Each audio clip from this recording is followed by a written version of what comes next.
Hallo meine Lieben, ich hatte euch ja gesagt, dass ich gerne auch mit anderen YouTubern zusammenarbeiten möchte und heute ist es endlich soweit und wer genau bei mir zu Besuch ist und um was es in diesem Video geht, das seht ihr gleich nach dem Intro.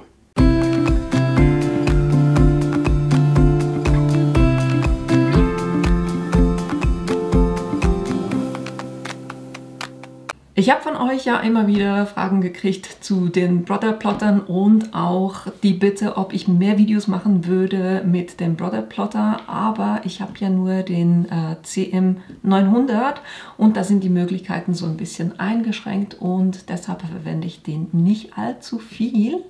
Aber ich dachte mir, wir nehmen heute mal eine Expertin dazu, die Fragen beantworten kann zu den DX-Plottern.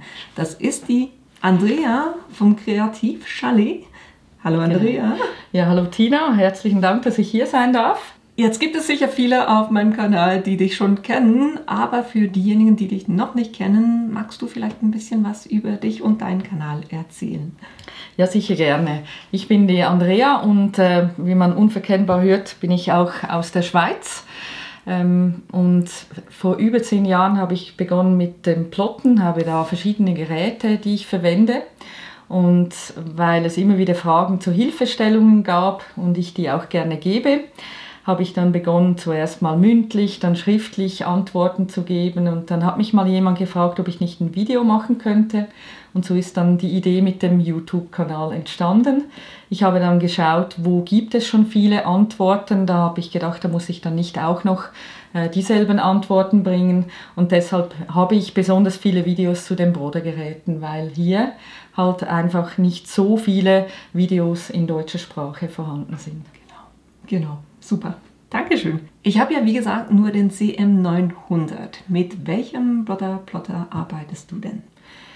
Ich hatte früher übrigens auch mal den CM900 und habe dann gewechselt und habe jetzt mittlerweile den SDX 1200 oder manchmal hört man auch DX 1200. Das kommt wahrscheinlich davon, dass das die Scan & Cut DX 1200 Modelle sind.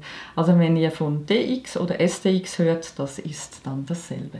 Magst du den uns auch gleich zeigen? Ja, auf jeden Fall gerne, ja. Super. Also das hier ist jetzt mein Plotter, der SDX 1200, den ich verwende. Für alle, die vielleicht Schneideplotter noch gar nicht so kennen. Bei den Schneideplottern ist es so, dass wir immer ein kleines Messer haben und mit diesem Messer kann man verschiedene Materialien schneiden, die man auf einer Schneidematte aufgelegt hat. Was bei diesem Plotter ganz sicher speziell ist, ist, dass er auch ein Display direkt am Gerät hat. Aber natürlich kann man nicht nur auf diesem Display arbeiten. Dieses Gerät ist jetzt verbunden mit dem Internet und kann so auch Daten empfangen, die ich in einem Programm an den Plotter sende. Super, das waren schon mal sehr gute Informationen, aber wir kommen natürlich noch ein bisschen genauer zu den Themen. Und was ich dich noch fragen wollte, ich bin immer so ein bisschen verwirrt mit den Nummern. Es gibt so eine 1200, 1500, ganz viele Nummern. Also wie entscheide ich, was das richtige Gerät für mich ist? Also für die Entscheidung ist es natürlich immer gut, wenn man sich an ein Fachgeschäft wendet, weil da bekommt man dann auch die besten und aktuellsten Informationen, weil es ja auch immer wieder andere Geräte gibt. Die Frage hier ist ja nur bei den DX-Modellen, das ist noch wichtig. Es gibt bei den Brother-Plottern die CM-Modelle.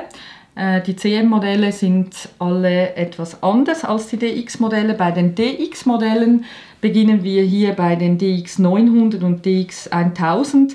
Das sind eigentlich die beiden Geräte, die auch keine große Schneidematte scannen können. Die können zwar schneiden von der großen Matte, aber scannen können sie die große Matte nicht.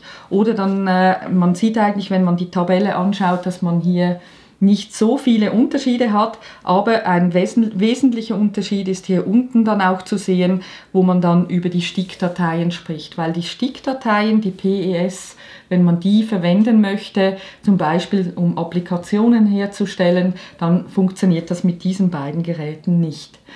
Ab dem 1200er, der ja bei mir auch steht, hat man dann ein Gerät, das eigentlich die gleichen Fähigkeiten hat wie alle anderen DX-Modelle, die aktuell auf dem Markt sind. Okay.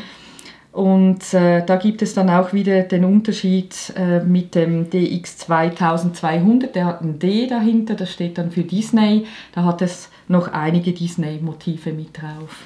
Ach so, okay. Das heißt, das D Disney. Gut, das ist schon mal gut zu wissen. Ganz genau. Was sicher noch wichtig ist, ist der Lieferumfang. Und da hat Brother da auch in diesem Prospekt das gut vermerkt. Da sieht man dann, dass rote Kreuze gibt, die dann unterschiedlich stehen bei den Geräten, weil je nachdem, welches Gerät das man hat man unterschiedliche Zubehöre. Es gibt auch noch die Modelle mit dem 50 am Schluss, die haben dann sogar noch ein Schneidemesser mit dabei, das ein Rollmesser ist. Und diese Geräte haben aber auch je nachdem vielleicht eine Matte mehr drin, ein Messer mehr drin. Also da schaut man am besten, was ist wirklich dabei, was ist das Zubehör. Und wenn man da dann sieht, dass man den 1200 oder den 1500 hat, das Gerät sieht auch etwas anders aus. Vielleicht ist es auch wichtig, ob man ein blaues hat oder ein weißes. Und die 50er haben noch ein Design drauf, das ist auch noch speziell. Okay. Wobei ich schon sagen muss, wir sind ja im Plotter-Bereich, da kann ich mir das Design auch gerne selbst drauf machen. Genau. Aber da kann man auf jeden Fall nichts falsch machen, wenn man von 1200 höher geht, dann hat man ganz bestimmt ein Gerät, das den aktuellen Möglichkeiten entspricht. Genau. Super. Ja. Gibt es irgendwo eine Seite, wo ich gucken kann, wo ich gerade diesen Vergleich, den du da in diesem Heftchen gezeigt hast, findet man das auch irgendwo online? Online findet man das ganz bestimmt und da würde ich wirklich empfehlen, dass man bei dem Fachhändler, wo man das auch kaufen möchte, mal nachschaut und sonst dort auch mal nachfragt, weil die Fachhändler haben die Information und dann ist das auch nicht irgendwie heute gedreht und irgendwann ein andermal oder auch im Internet ist nicht immer klar, ob das ganz aktuell ist. Ja. Also das lohnt sich auf jeden Fall. Super, ja. Sehr gut. Jetzt habe ich ja gesagt, ich habe den CM900 und da habe ich natürlich schon Tools dafür, da habe ich die Matten dafür. Kann ich, wenn ich jetzt sagen würde, ich würde den Plotter haben wollen, kann ich die auch verwenden dafür oder muss ich da wieder alles extra kaufen? Es gibt einiges, was man verwenden kann, zum Beispiel die Messer. Also hier habe ich auch ein Messer, das ich behalten habe von meinem CX-Modell. Das ist das Tiefschnittmesser mit einer ziemlich starken Klinge drin und die kann ich wirklich gut verwenden. Ist aber kein automatisches Messer, da kommen wir dann noch drauf, dass man bei den neuen Modellen dann die automatischen Messer hat. Wie sieht es aus mit den Matten? Also die Matten, wenn wir jetzt hier mal schauen, hier haben wir eine Matte von dem CM900. Das erkennt man gut, indem man diesen Pfeil hier und diesen Pfeil hier hat. Also sobald du eine Matte hast, die auf beide Seiten eingezogen werden kann, dann kann es keine Matte sein für die DX-Modelle. So kann man sich das am allerbesten merken, weil hier auch diese Matte ist schon gut gebraucht, also ich brauche die immer sehr lange, kann auch immer wieder aufgefrischt werden. Hier sieht man, dass nur auf der einen Seite der Einzug möglich ist und das ist dann eine Matte für die DX-Modelle und natürlich gibt es hier auch noch Information auf der Matte. Hier sieht man auch an der Bezeichnung jeweils, dass diese Matte nur für die DX-Modelle geeignet ist. Also Matten kann man nicht übernehmen. Okay. Dafür die Tools. Ja, super. Sehr gut. Das war mal das zu den Tools und den Matten. Aber die andere Frage ist auch, was für Materialien kann denn ein DX-Plotter plotten? Mit einem DX-Plotter kann man sehr viele verschiedene Materialien plotten. Ich habe da keine Anzahl, wie viele es sind. Der Durchlass ist 3 mm. Das ist schon mal wichtig. Okay, weil da war beim 10 ist da glaube ich nur 2,4, ne? Der ist auf jeden Fall tiefer, ja. Genau. Okay. Ja, also da kann man schon mal etwas, was dicker ist, plotten und dann kommt es natürlich drauf an, was möchte man schneiden. Also ich schneide zum Beispiel sehr viel Papier und Cardstock. Ich verwende aber auch mal einen Karton, wo ich zum Beispiel eine Cornflakes-Packung öffne und aus diesem Karton mir etwas schneide. Also das funktioniert, das kann man sich so vorstellen. Dann weiß man etwa, wie die Dicke so ist, die man verwenden kann. Aktuell wird ja sehr viel auch mit Holz gearbeitet. Genau. Ist sicher auch ein Thema. Und da schneide ich mit meinem DX auch Balsaholz, ich schneide Lindenholz. Super. Auch.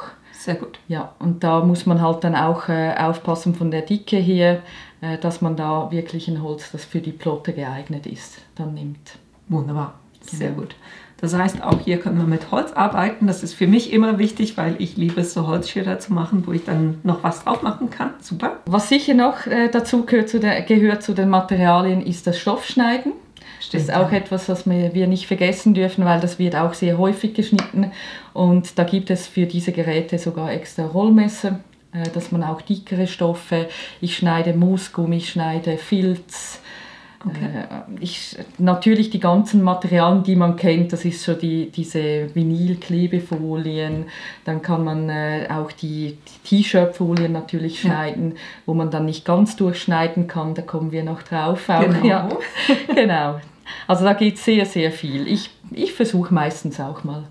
Was geht, da kann ich mal etwas in den Plotter geben. Wo ich drauf achte, ist, dass ich nichts nehme mit Glas oder so, dass man da nicht gefährliche Materialien, die dann springen können oder so, das mache ich nicht. Aber alles, was so in den Plotterbereich gehört, kann man auf jeden Fall versuchen. Ja, das schafft das Gerät. Wunderbar. Jetzt gibt es sicher viele von euch, die auch schon den CM900 haben oder sich überlegen, ne, will ich den oder will ich jetzt einen DX-Plotter? Deshalb die Frage, was kann denn der DX-Plotter besser als der CM900? Was kann er besser? Also was auf jeden Fall bestechend ist, dass ich ein Messer habe, das sich automatisch einstellt. Also da kann ich kann ein Messer einsetzen.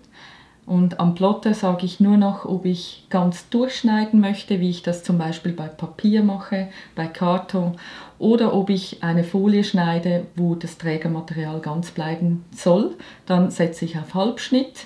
Und das ist wirklich die einzige Einstellung, die ich mache. Nur wenn irgendetwas nicht klappt, also wenn das doch nicht ganz durchgeschnitten ist oder wenn es etwas zu tief geschnitten ist, dann kann ich noch etwas nachjustieren. Da habe ich auch ein wirklich gutes Video dazu mal gedreht, wo man das anschauen kann. Das ist ein kurzes Video, wo sich lohnt, dass man da mal schauen kann, wie die Einstellung dann wirklich gemacht wird. Ihr hört es gerade, ne? Kein großes Suchen mehr nach was für ein Material ich schneiden will. Der erkennt es selber. Ne? Nur noch Halbschnitt oder Ganzschnitt, so wie ich das verstanden habe. Und dann kann man loslegen. Genau. Super. Das ist ein riesengroßer Unterschied natürlich zu den anderen Geräten, die auf dem Markt sind. Man hört auch bei anderen Geräten, dass man automatische Messer hat. Die sind auch automatisch, das stimmt, aber die stellen sich einfach ein nach dem, was ich in der Software wähle. Und das muss ich jetzt hier nicht mehr. Also dort, ich muss das so sagen, dort wähle ich dann das Material, da sage ich, das ist so und so dickes Material oder das ist dieses Material. Und wenn ich dann nicht das Originalmaterial habe, kann das doch manchmal recht schwierig werden. Ja. Ja. Was er auf jeden Fall auch besser macht, ist das Scannen. Also wenn ich etwas scanne, dann erkenne ich das auf dem Display schon mal viel besser bei diesem Plotter. Und die Geräuschekulisse, die ist ganz anders. Also das werden wir nachher noch hören, wenn wir ihn laufen lassen, dass der Plotter wirklich sehr leise ist. Also da ist einiges gegangen. Der Plotter schneidet wirklich in einem Ton, wo man nebenbei noch etwas machen kann. Super, ja, sehr genau. gut. Das sind sicher die wichtigsten Dinge. Plus, was man auch sagen muss, bei Brother wird natürlich auch immer wieder weiterentwickelt. Da gibt es Zubehörsets, die man kaufen kann. Und wenn man vielleicht gerne auch Bilder ausdrucken möchte, mit dem normalen Drucker, die man nachher ausschneiden möchte, dem sagen wir hier Print and Cut, dann kann man das wirklich nur mit den DX-Modellen. Das funktioniert mit dem CM leider nicht. Okay, ja. Das wird, glaube ich, viele freuen, weil das machen doch schon sehr viele Leute, die zum Beispiel gerne ihren eigenen Sticker machen, ne? Dass man das dann eben auch drucken und dann schneiden kann. Genau. Super, wunderbar. Das muss man wirklich beachten, auch so Zubehörset wie ein Rollmesser oder so. Also immer wenn man weitergehen will als nur das Übliche, dann lohnt es sich natürlich, dass man da auf ein neues Modell umsteigt. Jetzt hast du, glaube ich, genauso wie ich auch viel Erfahrung mit anderen Plottern, wie zum Beispiel Silhouette, wie zum Beispiel Cricut, die verschiedenen Plotter. Was würdest du sagen, was der Brother DX-Plotter besser kann als diese Geräte? Ja, da haben wir vorhin schon ein bisschen vorgezogen. Also das mit dem Messer ist ganz bestimmt eine ganz wichtige Sache, die wirklich nur bei den Brother DX-Geräten vorhanden ist. Aber das ist ja nicht das Einzige. Es gibt da auch noch etwas, was ich wirklich jedes Mal vermisse, wenn ich mit den anderen Geräten arbeite. Und zwar ist das der Scanner. Okay. Und da würde ich doch gerne schnell mal was dazu zeigen, weil wenn man sich so vorstellt, dass da ein Scanner drin ist, was soll das, wozu ist das da? Und da kann ich ein praktisches Beispiel mal zeigen. Wunderbar. Ja, ich habe jetzt hier bereits eine Matte vorbereitet mit verschiedenen Reststücken und das habe ich sehr häufig, dass ich 3, 4 Dinge gleichzeitig plotten möchte. Und hier möchte ich etwas auf Silberglitzer, etwas auf Rosa plotten und das schneide ich, weil das die gleichen Folien sind, alle in einem Durchgang. Und da kann ich jetzt das ganz genau platzieren, indem ich einfach im Programm sage, dass er mir die Matte einscannen soll. Und in dem Moment, wo ich das anklicke, zieht er mir die Matte einmal durch. Und dann sehe ich auf dem Display auch direkt alle meine aufgebrachten Stücke, sei das Papier oder Folie wie hier, und dann kann ich die Elemente, die ich hier habe, kann ich dann verschieben. Habe hier eine Blume, die ich hier auf die rosarote Matte lege und ein Quadrat, das ich jetzt hier oben auf der silbernen Matte zum Beispiel schneide. Und sobald ich das platziert habe, kann ich das dann schneiden. Und wenn ich das jetzt schneiden möchte, dann ist das wirklich, wie ich vorhin erwähnt habe, sehr, sehr einfach. Ich sage nur noch, dass ich schneiden möchte. Ich setze das richtige Messer ein, das ist vielleicht noch wichtig. Ich habe jetzt hier das Universalmesser drin und ich möchte gerne Folie schneiden. Das schneide ich mit dem Vinylmesser, lege das Messer noch ein. Du siehst, ich passe aber gar nichts an am Messer, das wird einfach eingelegt. Und hier sage ich jetzt noch, dass ich eine Einstellung prüfen möchte. Ich prüfe hier, ob ich den Halbschnitt schon eingeschaltet habe, und das ist bereits so. Und hier hat man noch die Nachjustierungen, die man einstellen könnte. Und die lasse ich in der Regel auf automatisch und dann stellt er alles automatisch ein. Und ich kann dem Plotter den Auftrag geben, das Ganze zu schneiden. Und jetzt sehen wir, dass er die Blume wirklich hier geschnitten hat, auf dem Vinyl, so wie ich es halt platziert habe vorhin. Und jetzt sehen wir wirklich, dass die Blume, die hier den Mittelpunkt hat es wirklich ganz schön geschnitten. Und auch dieses Viereck, das ich jetzt hier ausgeschnitten habe, so eine Keksform, hat es mir geschnitten. Und da sieht man ganz schön, wie gut es das sich dann lösen lässt. Also ist wunderbar geschnitten.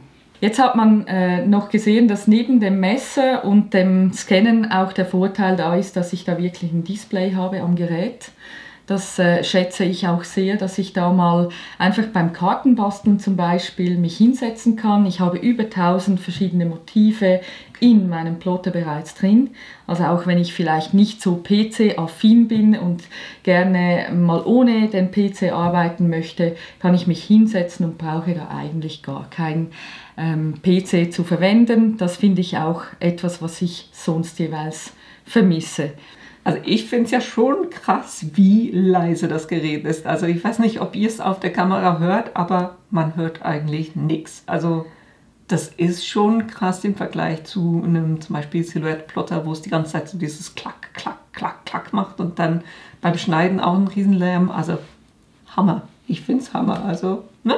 Super. Ja.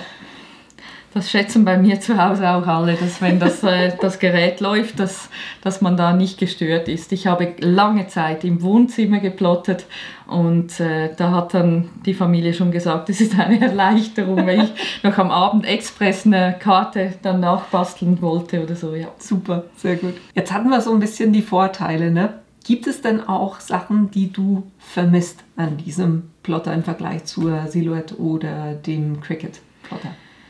Ja, also ein Teil ist das, was ich vorhin erwähnt habe mit dem Print and Cut. Das ist jetzt hier ein Zubehör, das man extra dazu kaufen muss. Also das ist nicht im Lieferumfang enthalten.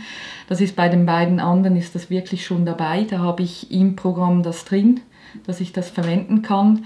Das finde ich vielleicht ein Nachteil, wenn man sagt, man setzt sich ein Budget, dass man dann darauf nochmals warten muss. Was sicher auch zum Beispiel bei den Cricut-Geräten sehr, sehr gut ist, dass man, also beim Maker vor allem, dass man da so viele Zubehörteile, Werkzeuge bekommt, wie zum Beispiel ein Gerät, um zu ritzen. Das kenne ich jetzt hier gar nicht, habe ich nicht, kenne ich nicht für dieses Gerät.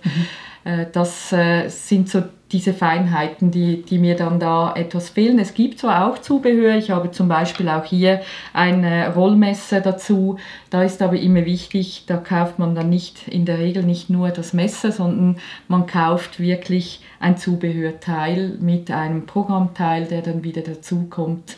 Aber ja, das ist so, bei den Cricut-Geräten ist da halt einfach das Werkzeug setzt man ein, wählt man und dann ist es gebraucht. Und bei Silhouette ist es natürlich speziell. Ich finde persönlich, das kann ich glaube ich so sagen, das Silhouette-Programm sehr, sehr stark. Also ich arbeite sehr gerne mit der Software von Silhouette und da finde ich es bei Silhouette halt schon sehr angenehm, dass man da direkt auch plotten kann aus dieser Software. Und was man da auch hat, dann hat man die Möglichkeit, dann nach Linienfarbe zum Beispiel zu schneiden, finde ich auch einen großen Vorteil, oder nach Füllmuster. Da komme ich auch nochmals zu Cricut zu sprechen. Cricut hat eine sehr tolle Funktion für die Matten. Also wenn ich da verschiedene Farben habe, ich mache ab und zu mal so Fensterbilder aus Papier und da brauche ich irgendwie 12 verschiedene Farben. Und da bin ich wirklich mit Cricut dann am schnellsten, weil ich da alles auf dem Bild habe und erst stellt mir dann die Matten selbst zusammen nach den Farben. Das ist wirklich auch ein toller Vorteil, den man da hat. Das funktioniert dann hier wieder etwas anders. Also das sind halt, man hat überall Vor- und Nachteile. Genau. Immer die Frage dann, was ist einem wichtig? Genau, ja. Ich habe gesehen, bei dem Rollmesser, was du gerade gezeigt hast, das sieht definitiv anders aus als das von Cricut, weil Cricut hat ja oben diese Zahnrädchen, ne? Genau. Wie funktioniert denn das? Ja, hier ist es so, also bei Cricut ist es so, dass mit dem Zahnrädchen kann er das Messer einstellen. Das passt dann immer, man ist sehr schnell unterwegs mit dem Rollmesser von Cricut. Und das Rollmesser von diesen Brother DX Geräten, das ist nicht ganz so schnell unterwegs, weil das muss sich immer einstellen. Also der schneidet dann geht er aufs Material, ohne das Material zu verletzen, stellt er sich neu ein, richtet das Messer aus und schneidet dann weiter. Okay. Ja, Okay. Ist ganz bestimmt auch eine andere Lösung bei diesen beiden, ja, genau. Ich höre daraus, das wäre schon, dass die andere Lösung da so ein bisschen optimaler, schneller ist, ne? Okay. Genau. Du hast es vorhin schon ein bisschen erwähnt mit dem Brother Canvas, respektive mit dem Silhouette Studio. Ich selber habe jetzt auch mit dem CM900, ich habe fast nicht auf dem Brother Canvas gearbeitet, weil ich da so ein paar Funktionalitäten vermisse und nicht so gerne damit arbeite. Wie arbeitest du denn? Also mit welchem Programm? Also ich muss mal so sagen, ich komme aus der Silhouette-Welt. Also mein erstes Programm, das ich hatte, war das Silhouette-Programm. Und da habe ich natürlich eigentlich den Rolls-Royce schon kennengelernt, bevor ich überhaupt Brother-Geräte kennengelernt habe. Habe mir dann aber Mühe gegeben, als ich mit Brother zu arbeiten begonnen habe, auch dieses Programm kennenzulernen. Und da muss ich wirklich sagen, es gibt zwei Varianten von dem Programm. Es gibt eines, das man online nutzt im Internetbrowser. Das ist eine abgeschwächte Version, die man aber ganz gut auch von anderen Geräten her brauchen kann. Und es gibt eine stärkere Version auf dem PC, die man installiert. Und die ist gar nicht mal so schlecht. Also häufig wird die schlecht geredet, das muss ich wirklich sagen. Und man kann sehr, sehr viel damit. Es ist aber vom Komfort her ist natürlich das Silhouette-Programm nochmals ein Stück stärker. Man hat da zum Beispiel eine Puzzle-Funktion, wo ich mit 2-3 Klicks ein Puzzle herstellen kann, das ich so in Brother natürlich nicht herstellen kann. Also herstellen kann ich schon mit Brother, aber ich stelle das Design natürlich im Silhouette Studio dann ein. Und da hat man ganz viele Möglichkeiten, die dann halt dazukommen noch. Und wenn wir von Silhouette Studio reden, wir reden von der Business Edition, weil ihr braucht die Business Edition, damit ihr SVG-Dateien exportieren könnt und dann in den Brother Canvas rübernehmen könnt, ne? Ganz genau, das ist so. Und diese Dateien, ich sage immer SVG-Dateien, da haben wir beide Redensarten. Die SVG-Dateien, das sind die Voraussetzungen, dass man da etwas dann plotten kann. Und weil das die Voraussetzungen sind, gibt es natürlich auch noch weitere Programme, die eigentlich gar nicht speziell für Plotter gemacht sind, sondern sogenannte Vektorbearbeitungsprogramme. Und wenn man mag, kann man sich da auch mit Inkscape vertraut machen, ist ein Gratisprogramm, das dann auch sehr, sehr viel kann, ist ein extrem leistungsfähiges Programm, aber es ist auch komplizierter zu lernen, das würde ich mal sagen. Also ich kann mit dem auch arbeiten, ich habe mir das auch beigebracht, weil ich halt gerne so Software kennenlerne, aber wenn man jetzt zum Beispiel nicht so affin ist mit Computern, dann würde ich doch erraten, dass man ein Programm nimmt, das speziell für Plotter gemacht wurde. Wenn man aber sagt, ich liebe Herausforderungen, möchte das einfach auch kostengünstig betreiben, dann ist ganz bestimmt dieses Programm gut. Es gibt auch andere Programme, also speziell für Plotter ist zum Beispiel aus der Surecuts a Lot. Das ist auch noch ein Programm, wo ich auch damit arbeite, also schon gearbeitet habe. Das ist auch ein gutes Programm, kann man auch gut verwenden. Oder dann gibt es natürlich auch viele, die arbeiten noch mit CorelDRAW. Das ist auch noch. Oder dann halt mit dem Adobe Illustrator. Das ist dann auch ein Programm, das dann aber noch weitergeht natürlich. Ja. Wenn euch das interessiert mit Inkscape zum Beispiel, ihr findet bei mir, ich verlinke das dann oben, da findet ihr auch ein Video, wo ich mal eine Stunde Zeit genommen habe, um das zu zeigen. Einfach hier der kleine Einschub, ne, weil es ist nicht ein Tool, wo man einfach eingeht und dann weiß, wie es funktioniert. Das braucht schon ein bisschen Anleitung, habe ich so das Gefühl. Ne? Das ist auf jeden Fall so.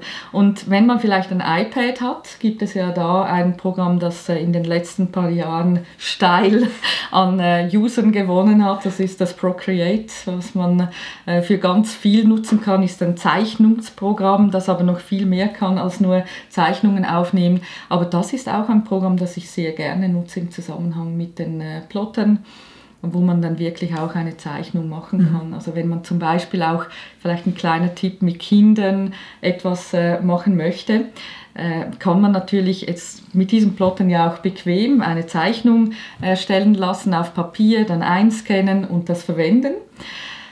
Ich habe aber auch schon einem Kind das iPad in die Hand gegeben, Procreate, und da zeichnen lassen. Dann konnte ich nämlich das mag ich nicht, konnte ich dann weglöschen. Es war dann etwas einfacher, um das weiter zu bearbeiten. Und man kann auch die Strichdicke natürlich dann vorgeben. Also wenn man es hat, ist das auch eine Möglichkeit.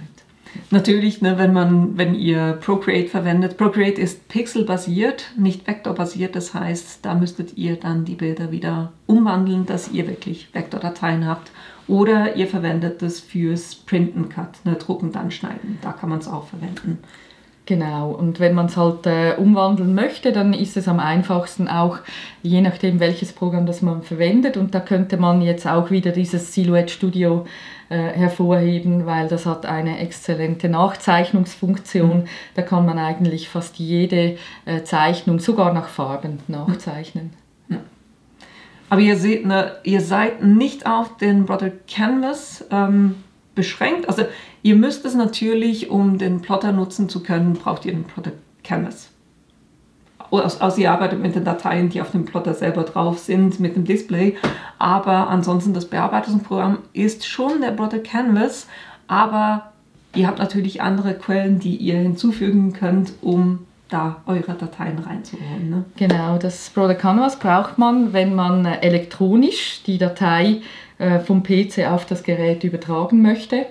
Und wenn man jetzt sagt, ja, das ist mir irgendwie zu kompliziert, dann gibt es auch noch den guten alten Stick. Da kann man einen Memory Stick nehmen, kann eine SVG-Datei direkt speichern, woher man sie auch immer hat, kann einstecken am Plotter und braucht wieder keinen PC. Diese Möglichkeit hätte man auch. Ja. Super, genau. Sehr gut. Du hast ja vorhin das iPad schon ein bisschen angetönt. Die Frage ist auch, was ich so liebe, ne, zum Beispiel beim Cricut Design Space, dass ich da wunderbar auch mit meinem iPad arbeiten kann. Bis auf ein paar Funktionen, aber die meisten Sachen gehen. Kann ich das auch mit den DX-Plottern? Auf jeden Fall. Das Programm ist genau dasselbe. Also wenn man sich das schon angeeignet hat, dann kann man das weiter verwenden. sowohl die Version auf dem Desktop wie auch im Browser. Das ist ganz genau dieselbe Funktion und man muss da gar nichts Neues lernen. Das kann ich wirklich sagen. Und ich zeige sonst gerne mal, wie das aussieht. Weil man sich jetzt vielleicht fast nicht vorstellen kann, dass das auf einem Telefon gehen soll, zeige ich doch, wie ich zum Beispiel auf meinem Telefon auch eine Datei kurz bearbeiten könnte.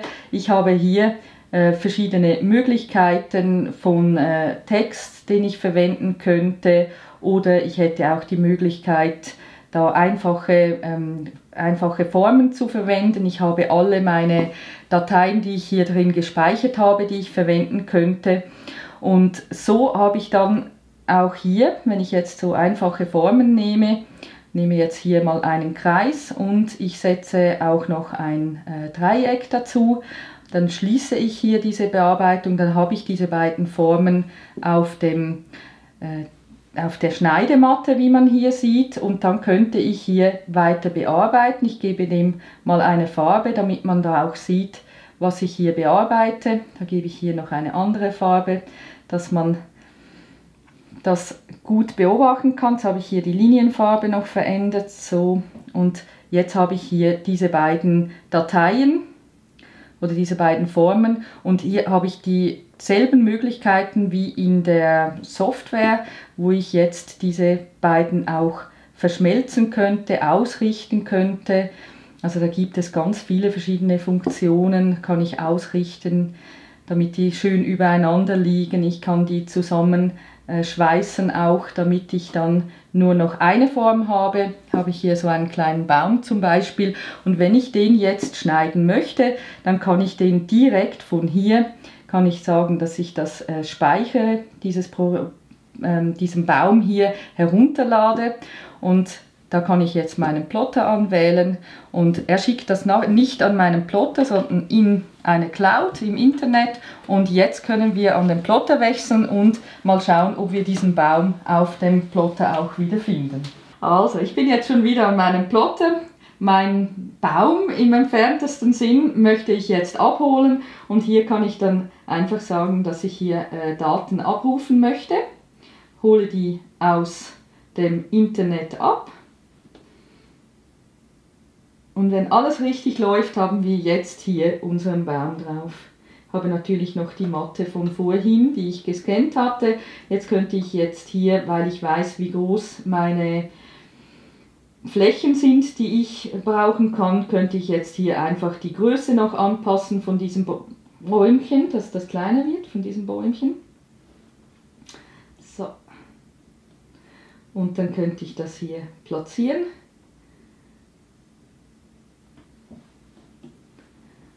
Und damit wir den Kreis auch schließen können, gehe ich jetzt hier einfach wieder auf Schneiden. Ich habe schon alles eingestellt, was eingestellt sein muss. Alles ist einfach Halbschnitt und das ist alles, was ich einstelle, weil er nur bis zur Folie schneide, bis zum Trägermaterial. Und dann lassen wir hier dieses Bäumchen ausschneiden und schauen wir mal, ob das klappt.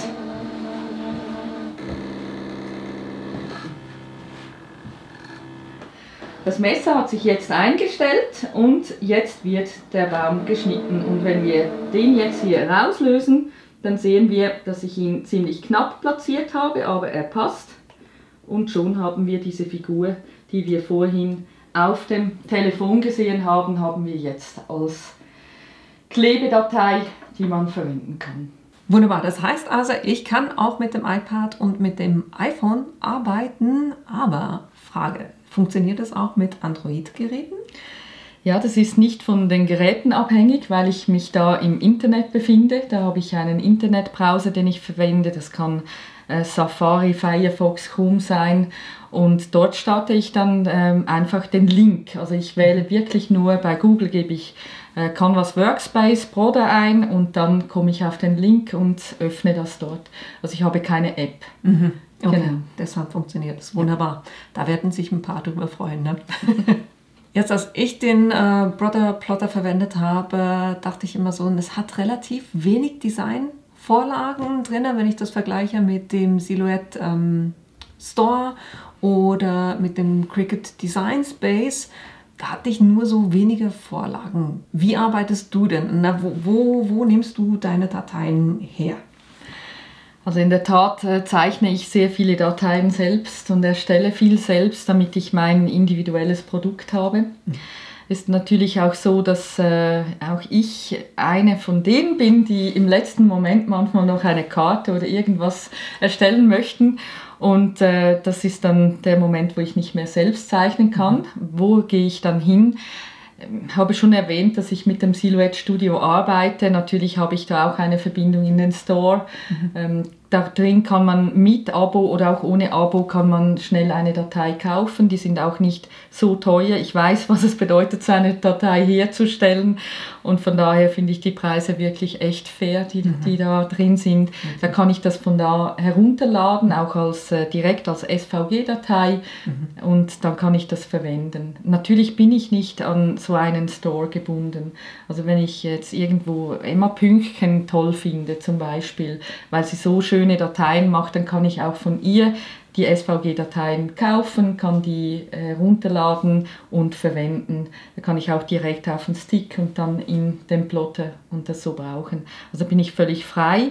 Wo ich nicht frei bin, ist bei Cricut, wenn man das Abo dort hat. Das gilt dann wirklich für die Cricut-Produkte. Aber das ist ja auch dann kein Problem, dann hat man ja auch einen Cricut-Plotter und dann passt das auch so.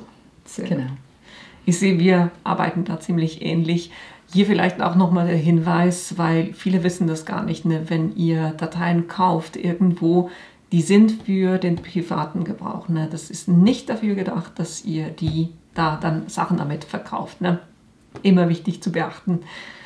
Ansonsten hätte es ja dann Informationen dazu und ich weiß, dass es auch viele Designer gibt, die man dann anschreiben darf, dass man da nachfragen kann und sagt, ich mache jetzt einen Markt und ich brauche 50 von denen, bekomme ich da eine spezielle Offerte dafür oder so.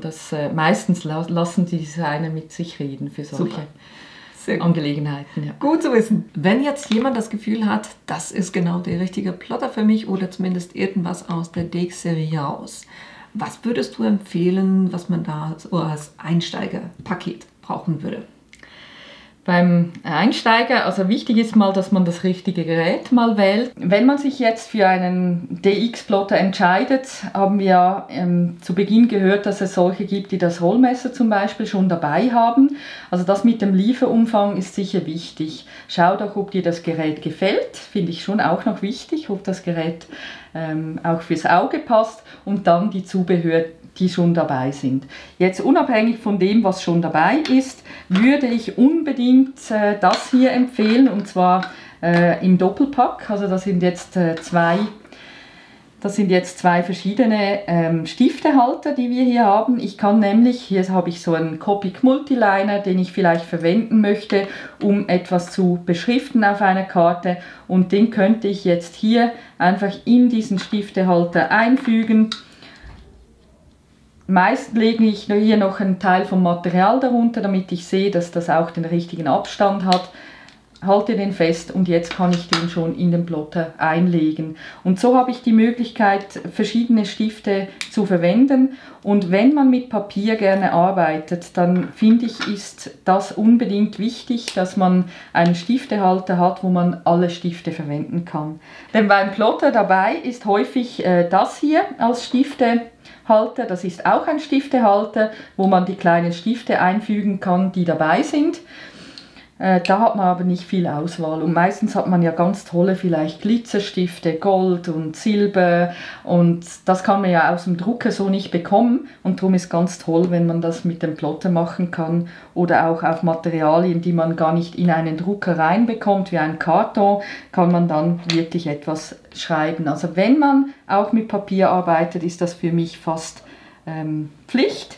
Und für alle anderen und die mit Papier arbeiten, meistens hat man ja auch Folien, die man schneidet, da würde ich unbedingt empfehlen, zum Universalmesser, das immer dabei ist, auch noch ein Folienmesser zu kaufen. Man sagt ja sowieso, man sollte 2 Messer brauchen, für Papier nicht dasselbe wie für Folien. Und hier bei Brode ist es sehr einfach, ich habe sogar ein blaues und ein schwarzes und da sind wirklich unterschiedliche Messer drin. Also blaue Messer ist so gut geeignet für Folien, dass ich filigrane Schnitte machen kann, die ich mit diesem Messer nicht machen kann.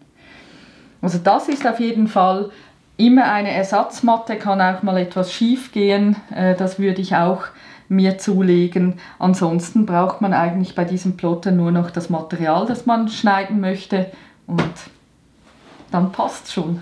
Okay, das heißt, wir haben den Plotter selber, wir haben die Matten, wir haben die Werkzeuge und natürlich nur die Software, die ihr runterladen könnt aus dem Internet, um dann mit dem Plotter auch arbeiten zu können. So, das waren jetzt doch sehr viele Informationen. Ich hoffe, das war hilfreich für euch und hat so ein paar von euren Fragen auch beantwortet.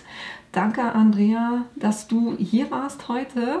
Herzlichen Dank von meiner Seite, dass ich hier sein durfte. Hat mich auch sehr gefreut, dich kennenzulernen. War zum ersten Mal persönlich. Ja, genau.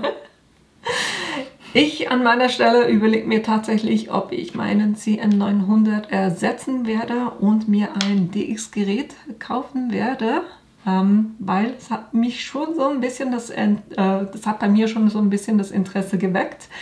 Wenn euch das Thema Sublimation interessiert, Andrea und ich, wir werden heute zusammen noch ein zweites Video machen und da geht es um das Thema Sublimation. Ne? Also wenn euch das interessiert, geht auf den Kanal rüber von Andrea. Natürlich nicht nur für das Sublimationsvideo, sondern sie hat auch ganz viele tolle Videos zum Thema Plotten und andere Bastelsachen. Also das lohnt sich auf jeden Fall mal da rüber zu gehen. Ansonsten, wie gesagt, ich hoffe, euch hat das Video gefallen. Ich hoffe, es hat viele von euren Fragen beantwortet und natürlich auch, dass ich euch in einem meiner nächsten Videos wiedersehe. Bis bald! Tschüss.